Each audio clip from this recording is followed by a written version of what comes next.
नमस्कार दोस्तों, स्वागत है आपके अपने चैनल जी फैक्ट पर। आज की इस वीडियो में हम बात करेंगे आज की करंट अफेयर्स के बारे में, लेकिन उससे पहले एक बार हम लोग कल का रिवीजन जरूर करेंगे। नंबर 1 क्वेश्चन है हमारा कि हाल ही में 11वें राजस्थान फिल्म फेस्टिवल में लाइफ टाइम अचीवमेंट अवार्ड किसे दिया गया है। तो आप सबको आंसर याद है, आंसर होगा इसका गुलशन ग्रोवर। ठीक है, ये चीज आपको याद रखनी है कि कौन से नंबर का है, तो ये 11वें नंबर का है। साथ ही अगर हम बात करेंगे इसकी शुरुआत कब हुई थी, तो इसकी शुरुआत हुई थी 2013 के अंदर। कब हुई थी इसकी शुरुआत?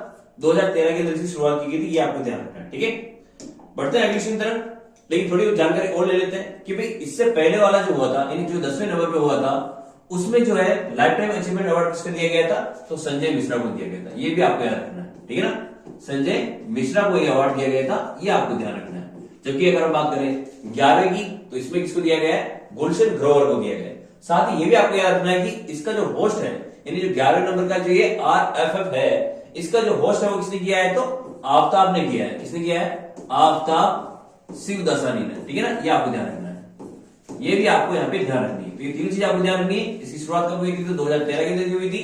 10वें नंबर पर अगर हम किसकी बात करें, संजय मिश्रा को लाइफ टाइम अचीवमेंट अवार्ड मिला था राजस्थान फिल्म फेस्टिवल के अंदर। अगर हम बात करें भाई गुलशन ग्रोवर को जो है इस साल जो है 11वें नंबर का राजस्थान फिल्म फेस्टिवल का लाइफ टाइम अचीवमेंट अवार्ड मिला है, और इसका जो 11वें नंबर का जो है होस्ट किसने किया है, तो आफ्ताब शिवदासानी ने इसका होस्ट किया है। तो ये सारी चीजें आपको यहाँ पे ध्यान रखनी है। ठीक है, बढ़ते हैं अगले क्वेश्चन की तरफ। उससे पहले थोड़ा सा इसको सही कर लेते हैं।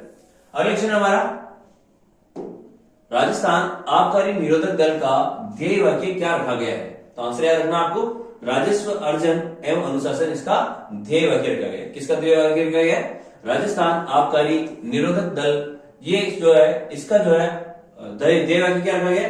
राजस्व अर्जन एवं अनुशासन इसका ध्येय वाक्य रखा गया है। अगला है, राज्य सरकार द्वारा गांधी जयंती के अवसर पर खादी वस्त्रों पर कितने प्रतिशत की विशेष छूट दी जा रही है। तो ये जो भी फिलहाल जो रीट का एग्जाम हुआ था, उसमें भी इस क्वेश्चन को पूछा गया था। आंसर आपको याद रखना है, आंसर होगा इसका 50% यहाँ पर छूट दी गई है। ये छूट कब से कब तक होगी, तो याद रखना है कि 2 अक्टूबर जो कि यहाँ पे निकला है 2023 से, ये जो है अपने आपको मिलेगी जनवरी 30 जनवरी है ना, कहां तक, 30 जनवरी 2024 तक इस पे के ऊपर छूट मिलेगी। और याद रखना कि कितनी छूट मिलेगी, तो 50% की छूट यहाँ पर दी जाएगी। बढ़ते हैं अगले क्वेश्चन तरफ। अगला क्वेश्चन है हमारा, देहरादून में आयोजित राष्ट्रीय कराटे प्रतियोगिता में जोधपुर की किस खिलाड़ी ने पदक जीता है। तो आंसर आपको याद रखना है, यशिका भाटिया ने जो है यहाँ पे पदक जीता है। ये कहां की रहने वाली है, तो ये जोधपुर की रहने वाली, ये भी याद रखना है। इन्होंने जो है कितने किलोग्राम की प्रतियोगिता में पार्टिसिपेट किया है, तो याद रखना कि 47 किलोग्राम की प्रतियोगिता में इन्होंने पार्टिसिपेट किया है। साथ ही याद रखना इन्होंने कौन सा पदक हासिल किया है, तो इन्होंने कांस्य पदक हासिल किया है। कौन सा हासिल पदक किया है, तो कांस्य पदक इन्होंने हासिल किया है। तो ये सारी चीजें भी आपको ध्यान रखनी है। अगला है, 69वें वन्य जीव सप्ताह का आयोजन कब तक किया गया। तो याद रखना कि 1 से 7 अक्टूबर 2023 को जो है इसका आयोजन किया जाएगा, ये आपको ध्यान रखना है। वर्तमान में ये भी कार्य चल रहा है। यहाँ पे ग्लोबल इंस्टीट्यूट यहाँ पर नहीं आएगा, इंटीग्रेटिव हेल्थ केयर, यहाँ पे एजुकेशन नहीं है, एजुकेशन है ना, एंड रिसर्च सेंटर की स्थापना कहाँ की जाएगी। तो आंसर होगा इसका बटाना गांव, जो कि कहां स्थित है, अलवर के अंदर स्थित है। यहाँ पर जो है इसकी स्थापना की जाएगी, ये आपको ध्यान रखना है। अब हम लोग करेंगे हमारे आज की करंट अफेयर्स की क्वेश्चन। नंबर 1 है, महात्मा गांधी जी की जयंती के अवसर पर जन सम्मान उत्सव एवं जन सम्मेलन कार्यक्रम का आयोजन कहां किया गया है। ऑप्शन नंबर 1 है JCC जयपुर के अंदर, दूसरा है जवाहरलाल केंद्र के अंदर, या सवाई मानसिंह स्टेडियम में, या फिर इंदिरा गांधी स्टेडियम में इसका आयोजन किया गया। तो ऑप्शन नंबर 1 इसमें सही हो जाएगा, ये आपको ध्यान रखना है। यहाँ पर जो एक्चुअल में जो गिग वर्कर्स होते हैं उनको यहाँ पर सम्मानित किया गया है। पहले बात समझते हैं गिग वर्कर्स होता है क्या है। तो देखो, गिग वर्कर्स जो होते हैं, जो फ्रीलांसर होता है, यानी अपनी इच्छा के अनुसार जो काम करते हैं, यानी फिक्स समय के लिए यहाँ पर काम नहीं करते ना, डेली बेसिस पे जो काम नहीं करते हैं, अपनी इच्छा के अनुसार जो कार्य करते हैं, उनको बोलते हैं गिग वर्कर्स। अभी गिग वर्कर्स के लिए यहाँ पे एक तो पोर्टल का लॉन्च किया गया, ठीक है ना, इस अवसर में क्या किया है, गिग वर्कर्स जो होते हैं उनके लिए एक पोर्टल का भी यहाँ पे लॉन्च किया गया है। थोड़ी सी डिटेल इसके बारे में जान लेते हैं हम लोग आगे की तरफ देख के इसकी डिटेल, कि भाई कार्यक्रम में गिग वर्कर्स से संबंधित पोर्टल को यहाँ पर लॉन्च किया गया है। साथ ही याद रखना है कि गिग कामगारों को पंजीयन कार्ड भी यहाँ पर वितरित किए गए हैं। साथ ही याद रखना है कि इस अवसर पर गांधीवादी आदर्शों के अनुशीलन एवं प्रसार के लिए श्री मनोज ठाकरे, श्री सवाई सिंह, श्री धर्मवीर कटेवा और श्री भारत दोषी और श्रीमती आशा बोथरा एवं बांसवाड़ा की बागधारा संस्था को यहाँ पर गांधी सद्भावना सम्मान से सम्मानित किया गया है। ये याद रखना है कि भाई बांसवाड़ा की संस्था का नाम तो आपको याद रखना है, बागधारा संस्था, जिसको जो है सद्भावना यानी गांधी सद्भावना सम्मान से यहाँ पे सम्मानित किया गया है। याद रखना कि इसमें पुरस्कार की राशि कितनी लिखी गई है, तो 5 लाख रुपए की चेक यहाँ पर भेंट किया गया है। ये भी आपको ध्यान रखना है। किसके ऊपर? गांधी जयंती के अवसर पर जेईसीसी के अंदर इसका आयोजन किया गया था, ये आपको ध्यान रखना है। नेक्स्ट क्वेश्चन है हमारा, प्रदेश की पहली हेरिटेज ट्रेन का वर्चुअल उद्घाटन कब किया जाएगा? ऑप्शन नंबर ए 5 अक्टूबर 2023 को, फिर 6 अक्टूबर 2023 को, 7 अक्टूबर 2023 को और 8 अक्टूबर 2023 को। तो इसका सही आंसर होगा ऑप्शन नंबर ए 5 अक्टूबर 2023 को यहाँ पर इसका शुभारंभ किया जाएगा। अगर बात करें इसका उद्घाटन कैसे होने वाला है, तो वर्चुअल इसका उद्घाटन होगा, यानी ऑनलाइन इसका उद्घाटन किया जाएगा। कहां किया जाएगा? तो याद रखना कि जोधपुर में इसका उद्घाटन किया जाएगा। कहां पर? वर्चुअली जोधपुर में। कौन करेंगे इसका उद्घाटन? तो याद रखना कि नरेंद्र मोदी जो है इसका उद्घाटन करेंगे, ये आपको ध्यान रखना है, ठीक है ना। कौन करेंगे इसका उद्घाटन? इसका उद्घाटन करेंगे नरेंद्र मोदी, ठीक है, ये आपको याद रखना है। और याद रखिए भाई, ये जो ट्रेन है, ये ट्रेन जो है कहां से कहां तक चलेगी, तो ये भी आपको याद रखना है। ये चलेगी मारवाड़ जंक्शन, कहां से स्टार्ट होगी? मारवाड़ जंक्शन से स्टार्ट होगी, ठीक है, और कहां तक जाएगी? तो कामली घाट तक जाएगी। कहां तक जाएगी? कामली घाट तक जाएगी ना। मारवाड़ जंक्शन कहां स्थित है? तो याद रखना कि पाली के अंदर स्थित है। और कामली घाट कहां है? तो राजसमंद, याद रखना है ना। कहां स्थित है? राजसमंद के अंदर स्थित है। यहाँ पर और भी चीज याद रखनी है, यहाँ पर जो प्रति व्यक्ति किराया कितना होगा? तो 2000 रुपए प्रति व्यक्ति किराया होगा। साथ ही याद रखना कि जो ट्रेन जो है किस रेलवे पटरी पे चले जाएगी? जो मीटर गेज होता है उस पे चले जाएगी। किस पे चलेगी? मीटर गेज जो होता है उसके ऊपर ट्रेन का संचालन किया जाएगा। तो सारी चीजें याद रखनी। इसका वर्चुअल उद्घाटन कहां होगा? जोधपुर के अंदर होगा। किसके द्वारा किया जाएगा? नरेंद्र मोदी के द्वारा किया जाएगा। कहां से कहां तक चलेगी? तो मारवाड़ जंक्शन से लेकर कामली घाट तक चलेगी। मारवाड़ जंक्शन कहां स्थित है? पाली के अंदर। कामली घाट का स्थित है राजसमंद के अंदर। इसके अलावा यहाँ पर प्रति व्यक्ति चार्ज कितना होगा? तो 2000 रुपए होगा। और ये किस पे चलेगी? तो मीटर गेज पे ट्रेन संचालित की जाएगी। तो ये सारी चीजें आपको ध्यान रखनी है। साथ ही याद रखना कि इसको प्रारंभ कब किया जाएगा? तो 5 अक्टूबर 2023 को उसको शुरू किया जाएगा। तो ये सारी चीजें आपको नोट कर लेनी है। थोड़ी सी जानकारी और ले लेते हैं हम लोग उसको, जिसने हमने लिखा है कि मारवाड़ जंक्शन से कामली घाट तक बने प्रदेश की एकमात्र मीटर गेज ट्रेन पर गुरुवार यानी जो अभी आ रहा है 5 तारीख हेरिटेज ट्रेन चलेगी और प्रधानमंत्री नरेंद्र मोदी जोधपुर से इसका वर्चुअल उद्घाटन करेंगे। तो ये आपको सारी जानकारी नोट कर लेनी है। बढ़ता है अगले क्वेश्चन तरफ।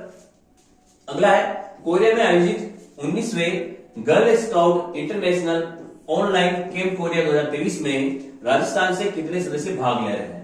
ऑप्शन नंबर 1 है 15, फिर 12, फिर 13 और 11। तो यहाँ पे ऑप्शन नंबर 4 आपका सही हो जाएगा 11। ये आपको ध्यान रखना है, ठीक है।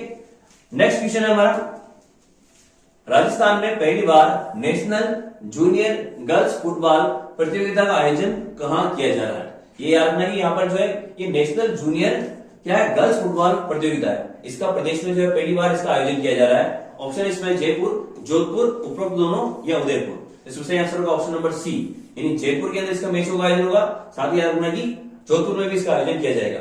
उद्घाटन मैच कहां आयोजित किया गया? तो ये आपको ध्यान रखना है। इसका उद्घाटन जो मैच हुआ है वो कहां आयोजित किया गया? तो जयपुर के अंदर इसका आयोजन किया गया। ये भी आपको ध्यान रखना है। साथ ही याद रखना है कि अभी ऑल इंडिया फुटबॉल फेडरेशन है ना, ये किसके तत्वाधान में आयोजित किया जा रहा है? तो जो ऑल इंडिया फुटबॉल फेडरेशन है ये इसके तत्वाधान में इसको आयोजित किया जाएगा। याद इसमें कुल मिलाकर कितनी टीमें पार्टिसिपेट कर रही है? तो इसमें 16 टीम पार्टिसिपेट कर रही है, ठीक है ना। इसमें कुल कितनी टीम पार्टिसिपेट कर रही है? तो 16 टीम इसमें पार्टिसिपेट कर रही है। और याद रखना इसमें कुल मैच कितने होंगे? तो 28 मैच इसमें आयोजित किए जाएंगे। ये भी याद रखना है। कुछ जानकारी और ले लेते हैं इसके बारे में कि जैसे कि हम बात करें जयपुर के रॉयल फुटबॉल क्लब स्टेडियम में इस चैंपियनशिप के उद्घाटन और प्रथम मैच का आयोजन किया गया था। तो यह भी याद रखना कि इसका जो उद्घाटन कहां हुआ है? तो जो जयपुर का जो रॉयल फुटबॉल क्लब स्टेडियम है वहां पर इसका उद्घाटन मैच खेला गया है। ये आपको ध्यान रखना। साथ ही याद रखना कि कार्यक्रम का जो आगाज है जो राजस्थान फुटबॉल एसोसिएशन है उनके अध्यक्ष का नाम भी आपको याद रखना कि उनके अध्यक्ष का नाम क्या है? मानवेंद्र सिंह। ये नाम आपको खास तौर पर याद रखना है। राजस्थान फुटबॉल एसोसिएशन के अध्यक्ष कौन है? तो मानवेंद्र सिंह है। साथ ही याद रखना कि मानवेंद्र सिंह जसोल। और फुटबॉल एसोसिएशन चेयरमैन कौन है? तो कीर्ति राठौड़ है। साथ ही फुटबॉल एसोसिएशन के जो राजस्थान के जो सचिव है उनका नाम क्या है? दिलीप सिंह। इन्होंने सबने इसमें पार्टिसिपेट किया है, मतलब इन्होंने इसमें भाग लिया है इस कार्यक्रम में। ये आपको ध्यान रखना है। आपको इस नाम को जरूर याद रखना है कि मानवेंद्र सिंह जसोल का किसके लिए? राजस्थान फुटबॉल एसोसिएशन के ये क्या है? अध्यक्ष है। ये आपको ध्यान रखना है। मैच कहां आयोजित किया गया है? तो रॉयल फुटबॉल क्लब स्टेडियम में इसका मैच आयोजित किया गया है। आयोजन कहां होगा? तो जयपुर के अंदर होगा। साथ ही साथ कहां होगा? जोधपुर में भी इसका आयोजन किया जाएगा। ये आपको ध्यान रखना है ना। कितनी टीमें पार्टिसिपेट कर रही है? तो 16 टीम इसमें पार्टिसिपेट कर रही है। मेज कितने होंगे तो इसमें 28 होंगे। ये सारी चीज आपको नोट कर लेनी है। अगला क्वेश्चन हमारा, प्रशासन शहरों के संघ अभियान की अवधि को कब तक के लिए बढ़ाया गया है? ऑप्शन ए के 31 मार्च 2024, फिर 1 अप्रैल 2024, 1 जून 2024 और 31 जून 2024। तो यहाँ पे ऑप्शन नंबर 1 आपका सही हो जाएगा, 31 मार्च 2024। अगर हम बात करें शहरों के संघ जो अभियान है, ये प्रोग्राम शुरू कब हुआ था? तो 2021 में इसकी शुरुआत की गई थी, ठीक है ना। और इसकी वर्तमान में जो भी अवधि थी वो कितनी थी? सितंबर थी ना, सितंबर में इसकी लास्ट डेट थी, उसके बाद में खत्म होना था, लेकिन इसकी अवधि और बढ़ा दी गई है। और कब तक कर दी गई है? तो 31 मार्च 2024 तक कर दी गई। थोड़ी सी डिटेल इसके बारे में लेकर लो कि जैसे कि सरकार के द्वारा दिनांक 2 अक्टूबर 2021 से राज्य में चलाए गए प्रशासन शहरों के संघ अभियान को पूर्व में 30 सितंबर 2023 तक ही चलाना था। उसके बाद में क्या किया? और बढ़ाया गया। साथ ही इसमें इसमें जो राजस्व की जो पट्टे जारी किए गए हैं वो 9.11 लाख इसमें पट्टे जारी कर दिए गए हैं अब तक। साथ ही इसमें जो है 2628.44 करोड़ की रेवेन्यू भी जो है गवर्नमेंट को प्राप्त हुई है। तो ये सारी चीज आपको ध्यान रखनी कि ये प्रोग्राम शुरू कब हुआ था? 2 अक्टूबर 2021 को शुरू हुआ था। अब इसकी अवधि कब तक बढ़ा दी गई है? तो 31 मार्च 2024 तक इसकी अवधि बढ़ा दी गई है, ठीक है। ये आपको ध्यान रखना है। तो ये थे हमारे आज के करंट अफेयर्स क्वेश्चन। कैसा लगा वीडियो आपको कमेंट करके बताएं। वीडियो को लाइक करें। जय हिंद।